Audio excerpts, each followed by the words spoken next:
Manchete na tela. Livro revela que Messi se ofereceu a Guardiola. Cara, só a manchete já dá vontade de rir. Livro revela que Messi se ofereceu a Guardiola para jogar no Manchester City. O nome do livro é God Save Pep, né? Fazendo uma alusão ali ao God Save the Queen ou God Save the King da Inglaterra. Aí quem escreveu o livro foi o nosso querido aqui, ó, Martí Perarnau, que é catalão, né? Um livro que conta bastidores da tentativa de Messi em voltar ao trabalho como técnico. Acho que o livro inteiro é sobre Guardiola, né? Pô, o cara escreveu 3 livros sobre Guardiola já, irmão. Isso aí é pouco fanático, graças a Deus, né?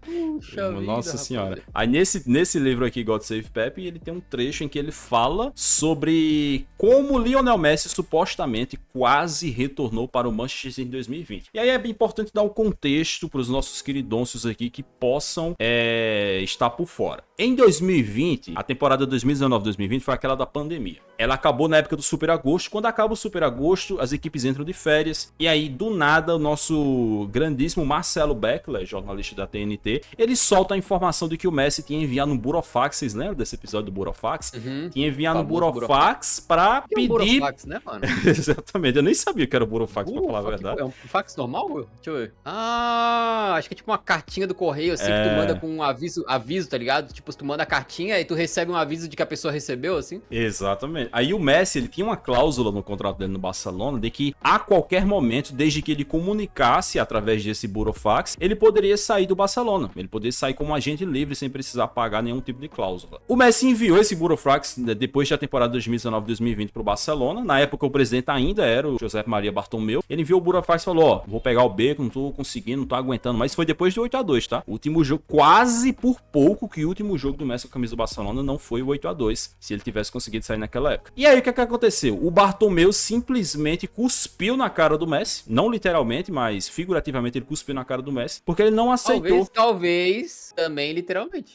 Talvez também literalmente, a gente não sabe, né? Do jeito que o homem era. Mas o Bartomeu simplesmente rasgou essa cortesia, porque ele usou do argumento de que não, você deveria ter enviado o Burofax antes do período da temporada 2019-20, que era até junho. Só que, obviamente, era a época da pandemia. A temporada não acabou em junho, nem em maio. A temporada acabou em agosto. E aí o Bartomeu, na época, ele usou dessa, como é que eu posso dizer, dessa brecha no contrato para negar o Messi a saída do Barcelona. O Messi poderia ter entrado na justiça e, com certeza, se o Messi entrasse na justiça contra o Barcelona, ele teria ganhado a causa, porque ele tinha argumento, né, o argumento forte de que, não, a temporada se estendeu até agosto. Então faz sentido. Ele teria ganhado no argumento com um bom advogado, né? O Messi, pô, tem dinheiro pra caralho pra contratar um bom advogado, ele teria ganhado. Só que ele não quis ficar com essa mancha de que, pô, entrei na justiça contra o Barcelona. Era capaz daí do puto do Bartomeu sair por cima na história. Sim. Falar, olha o Messi que malvadão, tá processando o clube que supostamente ele ama. Será que ele ama tanto assim? Era capaz de dar uma dessa. E aí, foi nessa época que o Messi enviou esse Burofax pra tentar sair do Barça, que o nosso querido Martí o nome do rapaz é complicado, mas Martí Perarnau, foi nessa época aqui que o Martí Perarnau relata que lá na Catalunha, lá onde o Messi vivia, né, quando ele jogava no Barcelona. O Guardiola lá tem uma casa, ele é catalão, obviamente, natural que ele tenha uma casa lá. Eles se encontraram nessa casa do Guardiola na Catalunha. Nesse encontro teria sido, eu tô usando tudo aqui na possibilidade porque, né, a gente não sabe. Vai que daqui a pouco o Messi posta um stories no Instagram chamando de mentiroso, igual ele fez com o Gerard Romero um mês passado, né? Aí nesse encontro o Messi teria se oferecido, né? Aqui a matéria do GE relata, ó, Messi no Manchester City com Guardiola poderia ter acontecido em 2020. Aí aqui temos aqui o diálogo, né? Assim, cara, eu achei tão engraçado porque o Martí Perarnau, ele relata até o diálogo. Mano, como que ele teve acesso a esse diálogo? Eu não sei, mas ele relatou aqui o diálogo que ele relatou nesse trecho do God Save Pep. Guardiola, abre aspas pro Guardiola. Em Manchester treinamos muito duro, 3 pontinhos. Aí Messi responde, eu vou treinar muito, não estou preocupado. Guardiola então retruca, continuo fazendo longas conversas táticas. Talvez isso te irrite, 3 pontinhos. E eis que Messi rebate mais uma vez, eu aguento, vou aguentar tudo que você fizer. Ó, isso é declaração de amor, hein? Imagina, Yuri, a cheirosa chega pra ti e fala, tu fala assim, não, mas eu tô num bom momento, tô trabalhando muito, não tenho tido tempo e tal. Daí a cheirosa chega pra ti e fala assim, eu aguento, vou aguentar tudo que você fizer. Isso é declaração de amor, tá? Não, ainda não acabou, calma lá, ainda não acabou. Depois que o Messi falou que aguenta tudo que o Guardiola fizer, o Guardiola mais uma vez, com as mãos suadas e desviando o olhar um pouco, ele diz: Léo, nós crescemos. Talvez a gente já não consiga se suportar um ao outro. Cara, isso aqui é frase que você fala quando o seu ex ou a sua ex tá tentando reatar. Tipo assim, você terminou com a pessoa, ela tá tentando convencer você a reatar. E você fala, não, a gente mudou, a gente não é mais aqueles mesmos adolescentes apaixonados. Eu sinceramente acredito que hoje em dia a gente não consegue mais suportar um ao outro, tá ligado? Isso aqui é bizarro. E aí o Messi, uma vez mais... Dessa vez, tons de brisa. Dessa vez, o Messi teria se aproximado. Né? Isso aqui é fanfic minha, tá? Mas o Messi se aproximou, encostou na nuca careca do Guardiola e falou: Pepe, eu só quero acabar com isso. Isso aqui não faz o menor sentido. Caralho. Ó, eu vou ler o diálogo completo agora, sem zoeirinha. Guardiola teria dito, primeiramente: em Manchester treinamos muito duro. Aí o Messi respondeu: eu vou treinar muito, não estou preocupado. Aí Guardiola: continuo fazendo longas conversas táticas, talvez isso te irrite. Aí o Messi de novo: eu aguento, vou aguentar tudo que você fizer. E aí o Guardiola de novo tenta rejeitar o Messi: Léo, nós crescemos, talvez a gente já não consiga se suportar um ao outro. E o Messi finaliza dizendo: Pepe, eu só quero acabar com isso. E assim, cara, é um diálogo muito estranho, assim, pra dizer o mínimo, tá ligado? Eu duvido, cara. De onde é que esse cara tirou esse diálogo? Assim, se só tava o Messi e o Guardiola lá na casa do Guardiola na Catalunha. Como que esse cara teve acesso a esse diálogo? Foi o Guardiola que falou pra ele? Foi o Messi que falou pra ele? Enfim, cara, é um pouco esquisito. Porque assim, cara, eu sempre suspeito bastante quando jornalistas relatam exatamente o que foi dito. Que às vezes sai muito, né? Especialmente aqui na imprensa do Brasil, quando os jogadores brigam. Aí do nada chega um jornalista dizendo: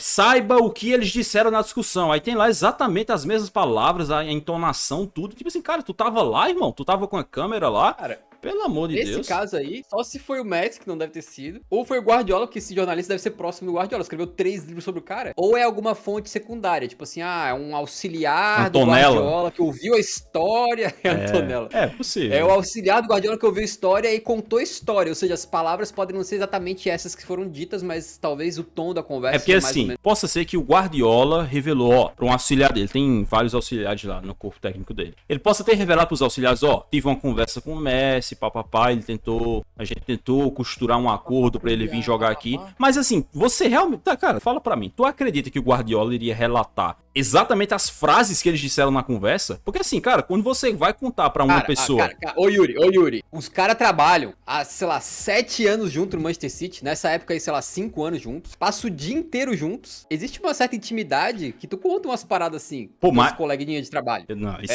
lá, quando eu trabalhava em empresa assim, trabalho fixo assim, a galera fofocava muito um pro outro ali, mano. O Rafa comentou, o famoso print. Cara, se tivesse no trecho do livro, que foi uma conversa no Zap Zap, eu acreditaria, porque realmente teria, o Guardiola printou e mandou: pio, merda, querendo voltar, tá ligado? Poderia ser um negócio desse. Mas pelo que dizem, que foi uma conversa tete a tete na casa do Guardiola na Catalunha. Então, sei lá, eu sou um pouco cético quanto a isso, sinceramente, eu não acredito que tenha sido exatamente isso. Eu acho que teve a conversa, tá? Porque a gente tem de informação daquela época, 2020, era que o Messi mandou o Burofax pra ir pro Manchester City. Não tinha conversa de PSG naquela época. O que a gente tinha naquela época era que o Messi mandou o Burofax pra ir pro Manchester City e o PSG tava cubano. Tava só nas intocas ali, esperando pra dar o bote caso o Manchester City não conseguisse fechar. Aí, como o Bartomeu recusou o Burofax e o Messi não quis entrar na justiça, o Messi ficou, jogou a temporada 2020-21 no Barcelona, e ao fim dessa temporada, foi a temporada que foi o momento em que ele decidiu renovar o contrato. Tava tudo certo, o presidente já era o Laporta, já era o Joan Laporta, tava tudo certo pro Messi renovar. O Messi vai pra Copa América, relata pra todos os seus companheiros da seleção argentina que já tinha fechado com o Barcelona pra renovar. O Agüero até tem uma fala do Agüero nas lives dele, acho que eu não sei se é aqui na Twitch que ele faz live, enfim. Ele disse que o Messi tava com a camisa do Barcelona na concentração da Argentina aqui na Copa América no Brasil. E o Messi tava com essa camisa do Barcelona, maluco pra tirar logo a foto e fazer o anúncio que ele tava renovando com o Barcelona. E nada de chegar a confirmação, pode tirar a foto, nada de chegar e o Messi ficando agoniado. Aí quando ele volta, quando ele termina a Copa América, ele tira as férias dele e volta pra Catalunha, o Laporta fala que não tem como inscrever ele porque o Barcelona não tinha limite salarial de acordo com as regras da La Liga, né? E aí o Messi fica livre no mercado. Ele ficou 100% livre em 2021. E o que a gente tem de informação, assim, eu sempre falo o que a gente tem de informação, porque, pô, a gente não tá lá junto com os caras pra ter de certeza. Mas o que a gente tem de informação de 2021 agora é que o Manchester City não trouxe o Messi em 2021, não foi atrás, porque na hora que o Messi fica livre no mercado, eles já tinham contratado Jack Grealish. E o Manchester City contratou o Jack... Assim, você ri, mas é o que tem de informação, né? O Manchester City contratou o Jack Grealish por 117 milhões de euros. 117 milhões de euros. Não faz o menor sentido. Não faz. Mas é o que a gente se sabe, né? Que supostamente o Manchester City contratou o Grealish, aí tipo, sei lá, papo de uma semana depois, bomba, Lionel Messi está livre no mercado. Aí os caras falam, puta que pariu, dá pra devolver? Aí ligaram pro Aston Villa, não, mentira, isso aí eu tô aqui inventando. Mas pode ser que tenha acontecido. O Guardiola ligou pro Aston Villa e falou, então, ele veio com um defeito, veio com uma panturrilha grande demais, eu não gostei, sei lá, uma parada assim, tá ligado? Não tem aquela política de 30 dias de devolução, não. Não tem, cara, deu ruim. Aí tiveram que ficar com o Grealish. E o Messi, a galera sempre fala, porque ele foi pro PSG? Cara, olha a situação que o Messi ficou em 2021. Quando ele fica livre no mercado, já era agosto, já era ali segunda metade de agosto, na rabeirinha pra começar a temporada. Ou ele fechava com o PSG, ou ele ia ficar meio que naquela, sem saber o futuro dele. E o Messi, cara, ele tava se preparando pra jogar a Copa do Mundo já. Ele já tava com a cabeça na Copa do Mundo. Ele não podia arriscar ficar sem clube. Aí pra onde é que ele ia? Manchester City já não tinha como mais. Ele não ia pro Real Madrid, obviamente. Não ia pro Atlético de Madrid, porque ele é frouxo. Mentira, se fosse ia cair bem demais. Mas aí, não ia pro Manchester United, Chelsea. Não, pô, cara, juro a você, o Messi com o Simeone, o Atlético de Madrid ganhava a Copa do Mundo. Ganhava Champions, Copa do Mundo, ganhava tudo, cara. Ele ia colocar o Messi segundo volante. O Messi só dando aqueles tapas, tá ligado? Deixando o Griezmann na cara do gol, Morata, pá. Messi deixando o Morata na cara do gol, Morata chutando a bola pra fora, ia ser muito bom, cara. E aí, o Messi recebeu o famoso zip-zop do Di Maria e do Neymar, na época o Di Maria ainda tava no PSG. Naquela época o PSG tinha um vestiário muito sudaca, né? Tinha muitos jogadores que falavam espanhol, castelhano, e por isso o Messi achou, não, beleza, eu vou pra lá, assim, fechou 2 anos de contrato, né? Deu no que deu, né? Foi uma passagem bem ruim, tanto pro Messi quanto pro próprio PSG. Eu lembro do dia da apresentação dele, cara. Porra, assim, aquela torcida lá, maluca da vida, ele sorrindo, assim, cara, minha alma naquele dia foi embora do corpo, velho, te juro. Minha alma se dividiu em 1000 pedaços, entrou pelo ralo e nunca mais voltou. Quer dizer, já voltou, mas aquele dia foi triste, velho. Tu lembra? Meu Deus. Tu lembra que quando o Messi foi apresentado, o PSG fez um pacotão de contratações. Ele apresentou no Parc des Princes, porque assim, tem a apresentação do Messi sozinho, né, que ele tava de terno, tudo bonitinho ali, e tem uma apresentação depois que eles fazem no estádio com a torcida, que é o Messi, o Sérgio Ramos, o Donnarumma, o Hakimi e o Gini Wijnaldum. Todos esses caras deram errado, pelo menos até agora, porque ainda tem 2 que tá lá, que é o Hakimi e o Donnarumma. Mas, por exemplo, o Wijnaldum O Hakimi acho que deu certo, né, pô? É porque ainda não conseguiu... Pô, não conseguiram passar nem das oitavas de final com o Hakimi na Champions, cara. Então... Sim, mas acho que assim, individualmente ele tem feito dele, né? Eu até tinha dúvidas por causa que ele, em teoria, não era um cara muito defensivo, não ia dar pra jogar num esquema com 4 defensores, mas ele tem se dado bem, ele tá bem, cara. É que assim, acho que ele é o melhor de todos esses 5 aí, né? O Hinaldo nem se fala, nem jogou direito, né? É o mais jovem, né, também. Pensa assim comigo. O PSG chega na final da Champions em 2020. Em 2021 ele chega na semifinal, que é aquela queda pro Manchester City, que o Mbappé se lesiona no segundo jogo e tal. Eles contratam esse pacotão com o Messi, que é o Messi, Sérgio Ramos, que é talvez o maior zagueiro da história da Champions, Donnarumma, que tinha sido eleito o melhor jogador da Eurocopa, questão de semanas atrás, antes da contratação do PSG. O Wijnaldum, multicampeão pelo Liverpool, um dos grandes meio-campistas aí da era do Jürgen Klopp. E o Hakimi, que tinha sido campeão da Série A na Internacional, ele tava voando, jogando pra caramba na Inter. Eles contratam esses reforços e simplesmente não conseguem mais passar das oitavas de final da Champions. O Wijnaldum praticamente não conseguiu jogar no PSG, deu muito errado. O Sérgio Ramos passou uma imensa parte do tempo do contrato dele com o PSG lesionado, e aí ali na reta final da segunda temporada ele começa a ter um pouco mais de regularidade. Eu lembro que ele fez uma eliminatória muito boa contra o Bayern de Munique, mas não foi o suficiente para a equipe passar. E o Messi que